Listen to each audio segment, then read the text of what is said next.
Salut, je vais t'expliquer le schéma de Lewis avec l'acide acétique, c'est l'acide qu'il y a dans le vinaigre. Cet acide, voilà, c'est ce schéma-là. Donc c'est une molécule avec différents atomes reliés les uns aux autres, tu vois. Ils sont reliés les uns aux autres, ces atomes. On appelle ça des liaisons covalentes ou bien aussi doublés liants, hein, ces deux termes. Doublés liants. Pourquoi doublés? Parce que dans chaque liaison, il y a deux électrons.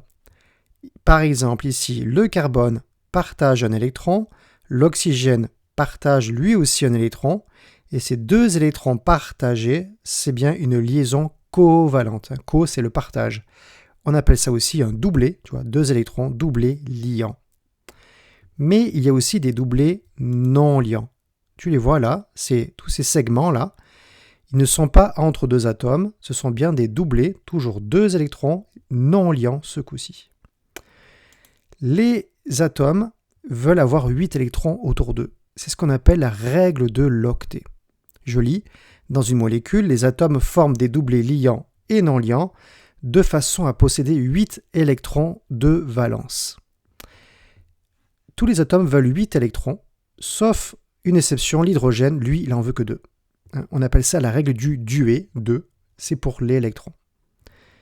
D'où ça vient ce chiffre 8? Eh bien, ça vient des gaz nobles qui, je te rappelle, tu as vu ça dans un chapitre précédent, normalement.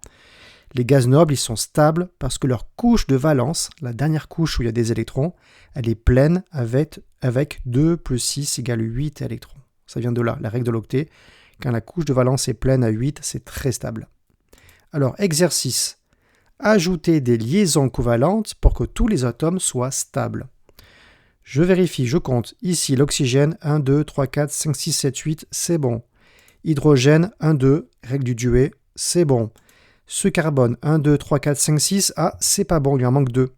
Et je vois qu'à côté, il y a aussi cet oxygène, il lui en manque 2. 1, 2, 3, 4, 5, 6. Il en manque 2 pour arriver à 8. Donc qu'est-ce que je fais? J'ajoute une liaison covalente, un doublé liant, afin que le carbone et l'oxygène aient bien 8 électrons de valence autour d'eux. Ici, CH3 maintenant. Alors, qu'est-ce que c'est CH3? Je le fais en développé pour bien montrer toutes les liaisons, tu vois. Liaison carbone et avec les 3 hydrogènes. C'est ça CH3 en fait. Et je compte pour le carbone. 1, 2, 3, 4, 5, 6, 7, 8. C'est bon. C'est stable. Voilà pour l'acide éthanoïque. Maintenant, cette molécule, pareil, il faut ajouter une ou des liaisons covalentes.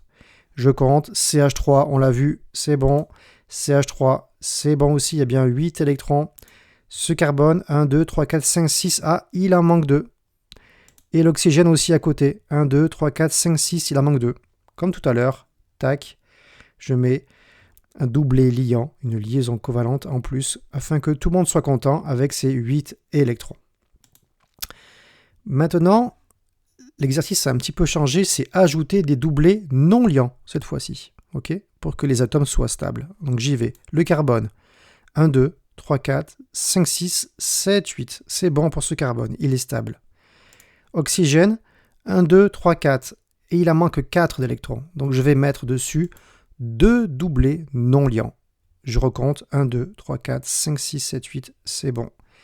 Et évidemment, je fais pareil pour l'autre oxygène, c'est la même chose. Voilà pour le dioxyde de carbone.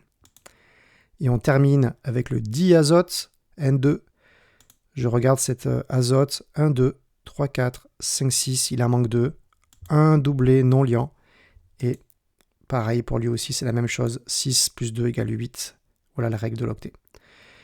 Voilà pour cette méthode, ça aura beaucoup d'importance pour la suite, en particulier pour la première, pour l'aspect, pour cette méthode, voilà. N'hésite pas à t'entraîner, à les refaire d'ici quelques jours, quelques semaines, n'hésite pas à t'abonner si ça t'a aidé, et à une prochaine, bye.